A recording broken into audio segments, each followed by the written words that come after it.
चौधरी चरण सिंह अमर रहे, अमर रहे, अमर रहे। प्रधानमंत्री चौधरी चरण सिंह अमर रहे, अमर रहे, अमर रहे। जनता के नेता चौधरी चरण सिंह अमर रहे, अमर रहे, अमर रहे। प्रदर्शन लगातार 1 महीने से चल रहा था। आज की कड़ी का जो प्रदर्शन था, जो कल जिस प्रकार से दिल्ली पुलिस ने, हरियाणा पुलिस ने और तमाम जो सीआरपीएफ दूसरी फोर्स है, गृह मंत्रालय के नीचे आती है, सब ने मिलकर शोषण करने की कोशिश की, दमन नीति अपनाने की कोशिश की और न्याय की लड़ाई लड़ रहे थे। वो खिलाड़ी सारे न्याय की लड़ाई लड़ रहे थे। पूरा देश उनके साथ खड़ा था। जिस प्रकार से घेराबंदी गिरी गई और घरों में पुलिस भेजी गई, रेलवे स्टेशन से हमारी महिला जो नेता थी और कार्यकर्ता जिनको पकड़ा गया, दूसरे किसान नेताओं को पकड़ा गया, ये बड़े दुर्भाग्य की बात है। ये तो एक किस्म से है घोषित आपातकालीन घोषित कर दिया गया है। जिस प्रकार से बोलने का अधिकार छीना जा रहा है, चलने का अधिकार छीना जा रहा है, इससे बड़ा तानाशाह कभी आज तक जब से देश आजाद हुआ है तब नहीं आया। इस टाइम तो अंग्रेजों के टाइम में ऐसा था और मुगलों के टाइम में ऐसा था। उसी के खिलाफ आज ये पुतला फूंका गया है। सरकार को हम चेता रहे हैं, केंद्र सरकार को और हरियाणा सरकार को, कि हमें हल्के में लेने की कोशिश ना करें। ये देश की शान है। यही प्रधानमंत्री ने कहा था कि विदेश ने देश का नाम किया है। इसी प्रधानमंत्री ने कहा था, बजरंग आपने तो कमाल कर दिया, ऐसा क्या खाते हो कि सभी को आप चित कर देते हो। आज उनको ऊपर लठ बरसाए जा रहे हैं। अपने न्याय की बात करें, अरे ये तो ये करे 164 का बयान हो लिया और उसके बाद में इतिहास में कानून के हिसाब से पहला ऐसा वाक्य है कि 164 के बयान होने के बाद आरोपी को गिरफ्तार नहीं किया गया। हम न्याय मांग रहे हैं, हम कोई दूसरी चीज नहीं मांग रहे, ना हमें को राजनीतिक लोभ की बात है ना दूसरी लोभ की, लेकिन न्याय जब तक नहीं मिलेगा हम सड़कों पर रहेंगे और 100% न्याय मिलेगा। ऐसा प्रधानमंत्री जो गरीब का, मजदूर का, व्यापारी का, कर्मचारी का हमेशा भला किया और खास तौर पर किसान से कहा था कि इस देश का विकास खेतों से होकर निकलता है। इस देश का विकास जब होगा जब किसान समृद्ध होगा। आज उनकी पुण्यतिथि थी, हम सभी संगठनों में मनाई है और मैं तो ये कहूँगा नौजवानों को खास तौर पर उनके दिखाए मार्ग पर चलना चाहिए। और इस शास्त्र में खास तौर इस मोदी से सलाह देना चाहता हूँ कि तो चरण सिंह से कुछ सलाह तो ले लो। इस किसान को, मजदूरों, कर्मचारी क्यों मार रहे हो आप? महिलाओं का सुरक्षा के बारे में क्यों खिलवाड़ कर रहे हो? तो आज उनकी पुण्यतिथि मनाई थी और हम अपने आप को बड़े भाग्यशाली समझते हैं कि आज उनकी पुण्यतिथि आके अपने दिल्ली में जो जंतर मंतर पर हमारी बेटियों के साथ जो अन्याय किया सरकार ने, वो नहीं होना चाहिए। बहुत गलत हुआ है कि बेटियां अपना न्याय मांग रही थी, कोई गलत काम तो नहीं किया था उन्हें, कोई गोला बारूद तो उनके पास नहीं था। जिस प्रकार वो घसीट कर लड़कियों को लेके जा रहे थे, हमारी आत्मा बहुत दुखी हुई थी। और हम लोग करते भी क्या, हमें दिल्ली में जाते ही जेलों कैदियों की तरह बसों में ठूसा और हमें लेके चले गए। हम हमारी बेटियों के लिए न्याय मांगने के लिए गए थे और हम चाहते हैं, सरकार से प्रार्थना करते हैं कि हमारी बेटियों को न्याय दे, ऐसा दुर्व्यवहार बच्चियों के साथ दोबारा ना हो। नहीं तो किसान आंदोलन की तरह हम एक बड़ा आंदोलन छेड़ने वाले हैं। जैसे वो आदिवासी करते थे ना गोरिल्ला युद्ध, हमने वैसे गोरिल्ला युद्ध छेड़ना पड़ेगा। ऐसे तो बुरा हाल कर दिया हमारी बच्चियों का। हमें कल दिल्ली के अंदर घुसने नहीं दिया। क्या हम कोई गलत काम करने के लिए गए हुए थे? चप्पे चप्पे पे पुलिस बैठा रखी थी। राष्ट्रीय अंतर्राष्ट्रीय खिलाड़ी पिछले 1 महीने से ज़्यादा समय हो गया है और एक भाजपा सांसद जो राष्ट्रीय कुश्ती संघ के अध्यक्ष भी रहे हैं, उनके ऊपर गंभीर आरोप लगा रखे हैं। FIR भी उनके खिलाफ दर्ज है, लेकिन सरकार जो है हमारी उन खिलाड़ियों को, बेटियों को न्याय नहीं दे रही। कल जो है तमाम किसान, मजदूर, महिला संगठन और खापें शांतिपूर्ण तरीके से दिल्ली जाकर के बड़ी महापंचायत करना चाहते थे उनके पक्ष में, लेकिन हरियाणा सरकार ने उनको जाने नहीं दिया।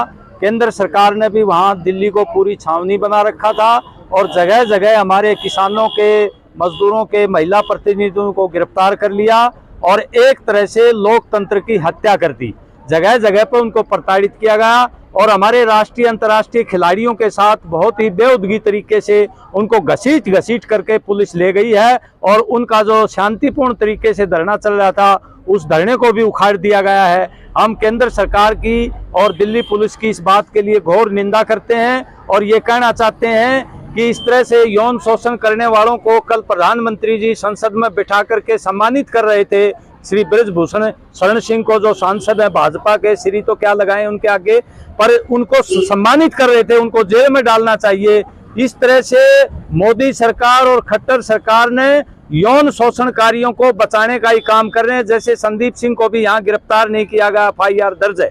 तो इसलिए हम कहना चाहते हैं ये हमारे बेटियों की, खिलाड़ियों की मान सम्मान की लड़ाई है और इसके लिए किसान मजदूर जो उनकी बेटियां हैं इसके लिए बड़ी बाजी लगाएगा और बहुत बड़ा आंदोलन करेगा जो मोदी सरकार को मुश्किल में डाल देगा। इसलिए हम कहना चाहते हैं उनको गिरफ्तार करके ब्रजभूषण शरण सिंह को भी और संदीप सिंह को भी जेलों में डाला जाए, ये हम कहना चाहते हैं। और कल जिस तरह से लोकतंत्र की हत्या की है, जिस तरह से पुलिस राज बना दिया है, उसके विरोध में आज हमने केंद्र सरकार का प्रतीकात्मक तौर पर पुतला फूका है और राष्ट्रपति महोदय को ज्ञापन दिया है उपायुक्त के माध्यम से कि इनको तुरंत गिरफ्तार किया जाए। अगर इस तरह से नहीं होगा तो आने वाले टाइम में योजना बना करके ऐसा कोई निर्णय लिया जाएगा जिससे ये भाजपा के लोग गांव में भी नहीं घुस पाएंगे। कोई बड़ा निर्णय लोग हम ये करेंगे। जैसा कि भारत हमारा धर्मनिरपेक्ष देश है, यहाँ सभी धर्मों का समान आदर किया जाता है। कल जैसे संसद भवन का उद्घाटन अवसर पर प्रधानमंत्री जी ने सिर्फ एक धर्म विशेष के कुछ धर्मगुरुओं को बुला के हमारी धर्मनिरपेक्षता पर भी एक ठेस पहुँचाई है। बाकी धर्म के लोगों को बहुत आघात हुआ, ऐसा प्रधानमंत्री जी ने नहीं करना चाहिए था। दूसरा, जैसे विपक्षी पार्टियों का सभी की कई दिन से थी कि भाई राष्ट्रपति जी की गरिमामयी उपस्थिति में ये उद्घाटन होना चाहिए, वो उन्होंने नहीं माना, उसका सबने विरोध किया था।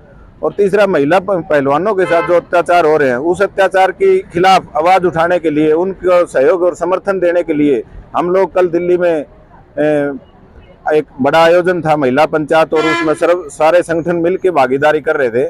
उसमें जाना चाहे वहाँ पर भी सरकार ने दमनकारी नीति अपनाई है। मैं तो लास्ट में यही कहना चाहूँगा, ये सरकार चाहे कितने भी अच्छे हथकंडे अपना ले, अभी तक तो हम देख रहे थे इनको कि किसी तरह समझ जाए, सुधर जाए, लेकिन आज से आगे हमने एक प्रण कर लिया है, हम सभी संगठन के लोग यहाँ आवाज नहीं उठाएंगे उनके खिलाफ। जहाँ भी दूसरे प्रांत में इलेक्शन होगा ना, वहाँ हमारे पूरे संगठन, पूरे टीम के साथ हम वहाँ जाके इनका डट के विरोध करेंगे और ये कहेंगे जो भी इनको हराने वाला हो ना उसको वोट दे दो, चाहे किसी को भी दे दो, लेकिन इनको हराने वाले को वोट दो। ये हम खुल के ये आज प्रतिज्ञा करते हैं और खुल के दूसरी पार्टी जो भी जीतने वाला होगा, चाहे वो हमारा परिचित भी ना हो, लेकिन बीजेपी को हराने वाले कैंडिडेट का समर्थन करेंगे। धन्यवाद। हाँ जी, आज हमने कल जो 28 तारीख को किसान महिला पंचायत थी, हम दिल्ली जाना था। प्रशासन ने हमें भिवानी के अंदर हर जिले पे, स्टेशन पे, बस स्टैंड, हर जगह रोका गया और हम जैसे तैसे करके टिकरी बॉर्डर पर गए, तक पहुँचे हैं। वहाँ भी प्रशासन किया तो संसद की बात है, महिला है और वहाँ महिला को बुला भी नहीं। और ब्रजभूषण जो सिद्ध हो रहा है, आरोपी हो रहा है, उसको सम्मानित किया गया। हम कड़े शब्दों में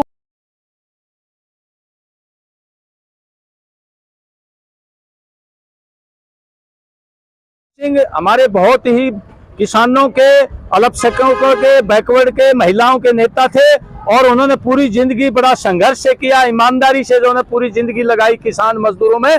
आज उनकी पुण्यतिथि भी है, हम उनको याद करते हैं, सच्ची श्रद्धांजलि देते हैं और उनके बताए हुए रास्ते पर चलने का यहाँ प्रतिज्ञा लेते हैं।